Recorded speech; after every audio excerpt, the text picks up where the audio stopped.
Ecehiela 9. nodaļa. Tad es dzirdēju, ka viņš sauca stiprā balsī. Tuvojas soda izpildīšanas diena pilsētai. Ik viens, lai ņem savu iznīcināšanas ieroci rokā. Un redzi, 6 vīri nāca pa ceļu šurpu no augšējiem vārtiem, kas pret ziemeļiem. Katram bija rokā savs iznīcināšanas ierocis. Viens viņu starpā bija ģērbies linu audeklā. Tam pie jostas ap gurniem bija rakstāmie rīki. Tie ienāca un nostājās līdzās vara altārim.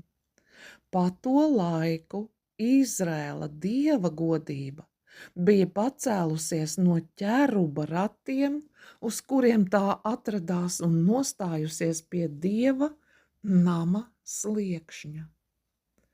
Tur tā uzsauca tam vīram, kas bija tērpies lina audeklā un kam pie jostas bija rakstāmie rīki, šos vārdus: Ej pa pilsētu, pa Jeruzālemi, šķērso to un uzvelc uz pieres zīmi visiem tiem vīriem, kas sūdzas un skumst par visām negantībām, kādas notiek pilsētā.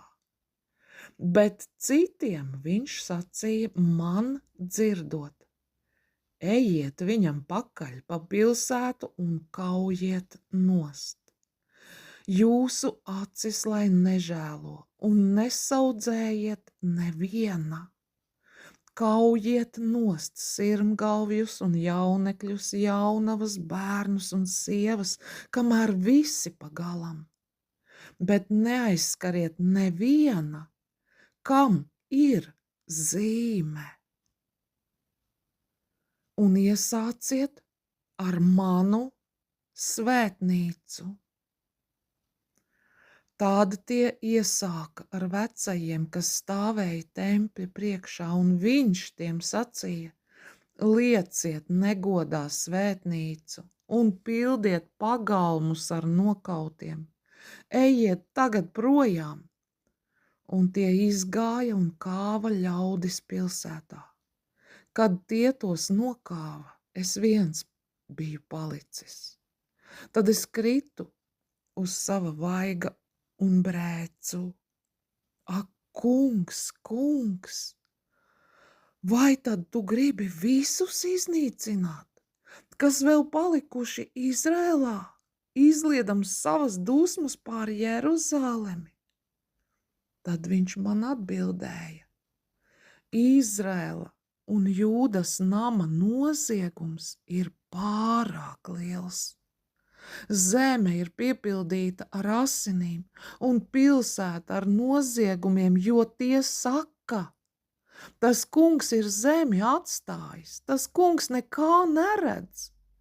Arī mana acis neraudzīsies vairs ar līdzcietību, un es nesaudzēšu neviena.